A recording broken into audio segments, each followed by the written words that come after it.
here. Even in my years to come, I'm still gonna be here. I'm gonna survive. I'm not gonna give up. I'm not gonna stop. I'm gonna work harder. Yeah. I'm gonna make it. I'm a survivor. Keep on surviving. Yeah. I'm not gonna give up. I'm not gonna stop. I'm not gonna work hard. I'm gonna work hard. I'm gonna make it. I'm a survivor. I'm a survivor. Yeah.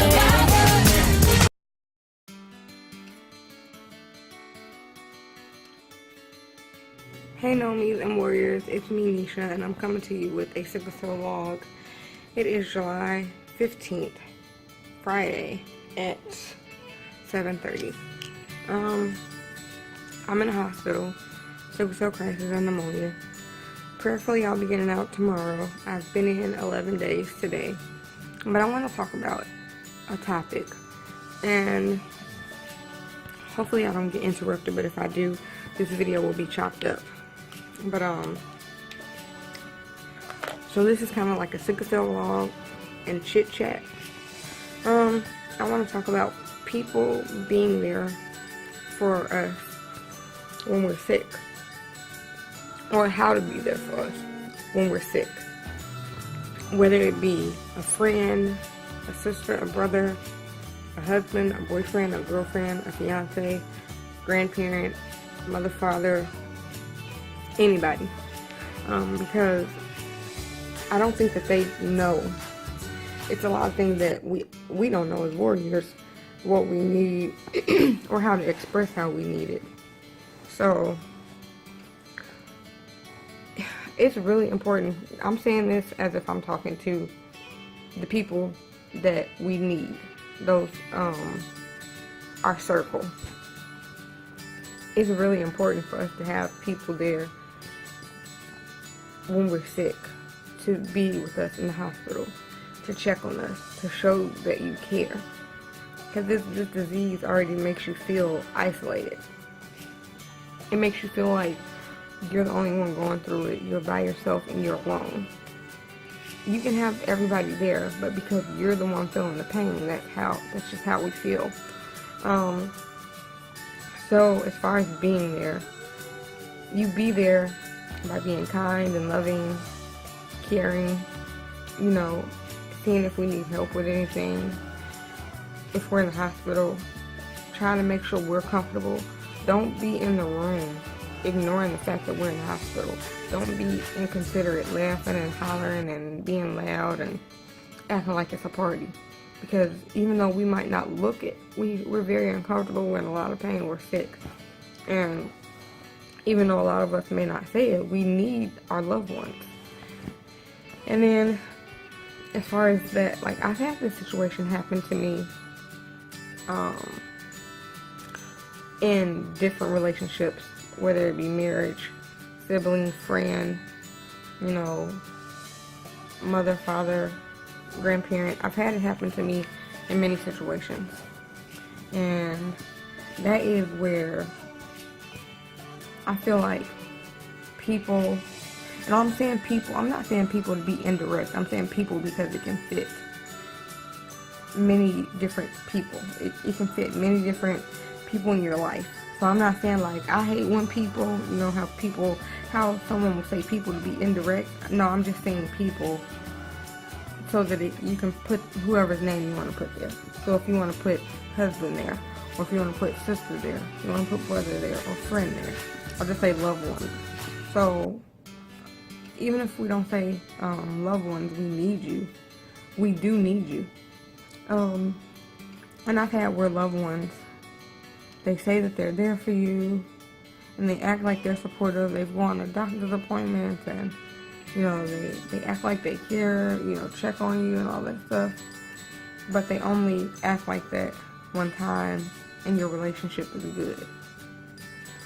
And then when the relationship is bad, because all relationships have ups and downs, whether it be a marriage, a friendship, a relationship with siblings or parents, anything. Every relationship has ups and downs.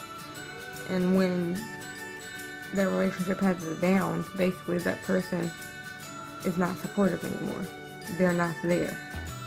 And a lot of people feel like just because they're there, they're sitting there, that they're there. It's a difference, because you can sit in the same room with me and be completely washed out and act like you're invisible to where it feels like you're not there and that I'm alone. I know some people know some warriors know what I'm talking about. So, loved ones, please, like, try to be there for us. Even if you've had an argument, you've had a blowout, if you really do love that person and you care about that person and you care about their health and how they feel, like emotionally, not just physically with the pain, but emotionally and mentally, try to be there for them. Even if you're upset with them, put that aside for now, because right now they're sick and they need you. And they may not know how to say that, but they really, really need you. It's so depressing and hurtful to be in that much pain physically, and then to also have to go through that much pain emotionally. I've been there. Hold on. Sorry guys, I'm at the hospital and they're bringing my meds and stuff in. But it's so hard to go through that pain physically and then also have to go through pain emotionally and mentally. So, and another reason you want to make sure you're there is because not just this disease, but any disease. You don't even have to have a disease, but especially with illnesses, they can take you out at any moment, especially with sickle cell. You don't want the last thing that person remembers, or that you remember, is that you were arguing and you weren't supporting them and you weren't showing them love.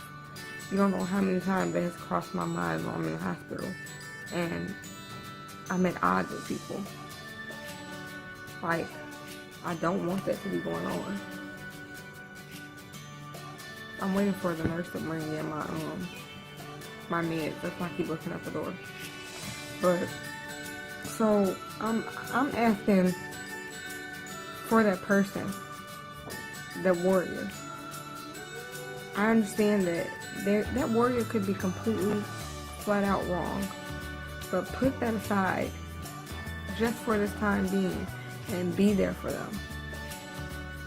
And then once they get out the hospital and they recover, I'm not saying sweep it under the rug, then bring it up and tell them, listen, I didn't want to bring this up while you were sick because I didn't want to cause you any stress or any more pain to make things worse for you. So I was there and I was supportive because I love you, but we need to discuss A, B, and C. And trust me, I know that that's difficult, because I can tell you right now, arguing with them or fighting with them when they're in the hospital is going to make them stress, make them have more pain, and make that crisis last longer. So don't. Even if they try to argue with you, do everything you can to walk away. You have to be the bigger person. Because I talked about in a relationship video, Sickle Cell vlog before. It's emotional. It's such an emotional roller coaster having sickle cell, like all the things that we have to think about. And still worry about our bodies, and then worry about being a wife, or worry about being a mother and a friend and a sister, a brother, a daughter. That's just a lot. And then we sick, and then we gotta worry about all of that. Like, and then when you're in pain, it makes you grumpy. And then when you take those medicines, the medicines make you grumpy and make you snappy. It gives you mood swings. I'm serious, y'all. Look up the side effects on the pain meds. They really do give you mood swings. And that's not giving you mood swings. The fact that you can just go in pain at any second is messing with your head and messing with your emotions. This is real life. I'm telling you from experience.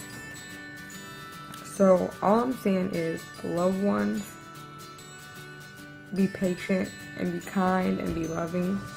Be selfless and put yourself aside for that person that you love, because I'm pretty sure you love them enough to do that. So put yourself aside for that person while they're in that crisis or in that time period, and then after that crisis passes, then address it. But don't address it while it's in a crisis. Don't not support them because something happened. If you say that you love that person, you say that you support that person, even at the bad, you need to support and love them. Don't drop out on them or walk out on them because y'all had an argument or something before they went in a crisis. Because God forbid something happened to that person and you are not supporting them. I promise you, I wouldn't be able to live with myself if one of my friends was sick and we got an argument and I didn't go see them or I didn't support them and they died. I would feel horrible. So I know if that person were to die while you're in an argument and you're not supporting them, you wouldn't be able to forgive yourself. So just be a good friend, a good sister, a good brother, a good wife, a good mother, a good husband. Whatever you are to that warrior, be a good loved one to them and be there for them. And talk to them when it's over. That's all I can say. I'm basically just saying the same stuff over and over again, but I really wanted to touch on this because it really was on my heart and my mind. So, and this is something that I have to constantly remind myself and my circle as well. So I'm not just like telling other people this stuff. Like, this is something that I use and I have to be reminded, and my family and friends and loved ones have to be reminded. But that's it, y'all. I'll see you in the next vlog.